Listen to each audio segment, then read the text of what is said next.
ungiletha la. Ungilethela lo doti lo. Akulethelanga ukuthi bengifisa ulungisa inkinga. Ziphi inkinga? Wena ngathi unenkinga eningi kakhulu thina nezami. Wena ube nenkinga ongafuna ukungitshela ngathi nomkhwenyana, ungitshela ngathi ngizokutshela ngasiphi isikhathi ungihubha ngemali Naku nje ama-restaurant sihlala ama-restaurant sihlala senza kaninawe ama-restaurant. Angithi mesihleli khona ema-restaurant ngithi ngiyaqala uzosane ngitshele ngokuthi ufuna ukuya ekhaya ufuna ukuyolobola wena. Okay mbali. Hayi bo. Isitori sakho. Iqiniso ukuthi wena nezingane zakhe eziwu2. Yebo nginazo izingane ezimbili. Mfethu mbali mfethu. Hayi angisenawo umkhwenyana nganginayo umkhwenyana. Le ntombazane kanti iyathathwa mfethu. Amantombazane ezisibulala. Wena mbali mfethu ngeke. Ngiyahlukana nomkhwenyana wami. Ungahlukana nomkhwenyana ungitshele mfethu zothi uyi-virgin mfethu. Kwakufanele ngithini?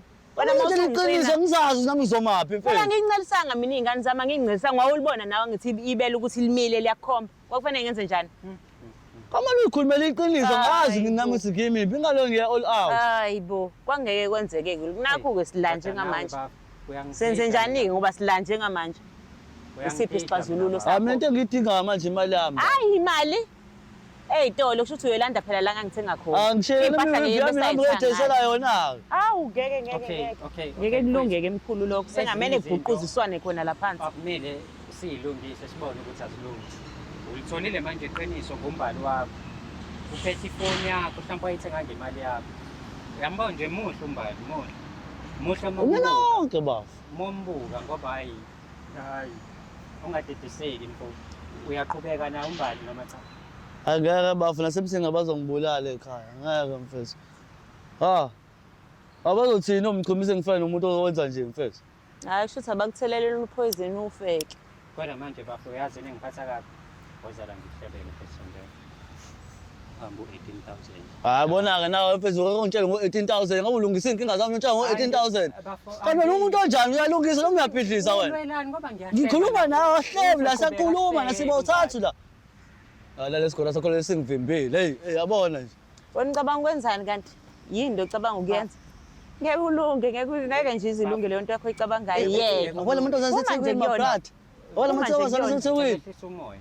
Ungafuni ukulwa ngeke ulunge. Angosehla zale sikunzima manje. Kade ngithi ngiyazama ngiyawehlisa. Kade ngizama mfethu. Kade ngizama. Ngitshela ukuthi yabo manje into ezama nombani already mfethu usewenile. Ngeke ulunge muthi uyamshaya wahluleka ngisho ukisi wakhe mfethu awazi ekunikeza ithuba la 5 months. Indaba futhi uyamfuna nombali wena. Ngizomenzani umbali? Manje usukhuluma into efana nalezo usuyamfuna yena.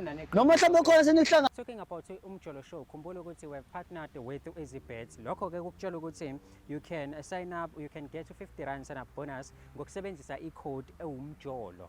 Icode yakho it's UMJOLO. That is umjolo. Ngaloko uyakwazi uthola 15% weekly cashback.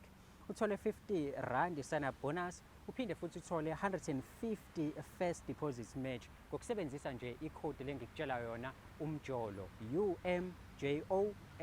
That is UMJOLO. Ngakhohlwa ukusubscribe, ulike, uphinde futhi ushare ichannel yakhe ebizwa ngokuthi umjolo show. Nayi membership join phela khona uzokwazi ukuthi uthole inhlelo zesiqala abanye abantu bangakwazi ukuthi bengakakwazi ukuthi bazithole. Ngaphinda futhi upress nangu thanks la eceleni ukwazi ukulekelela ichannel yethu ukuthi ikhule iqhubeke njalo iye phambili. Njengamanje ake sihambe siyobheka ukuthi ngempela indaba zabo zihamba kanjani nanokuthi ikuphi lapho kumele silungise khona. But before sihambe asikhuleke uNkulunkulu kaMatifana sihawukele. Mengabe senze njalo izinto zethu ziyokhanya zibe mhlophe kube mhlophe nje yonke into. Sihambe siyobabona.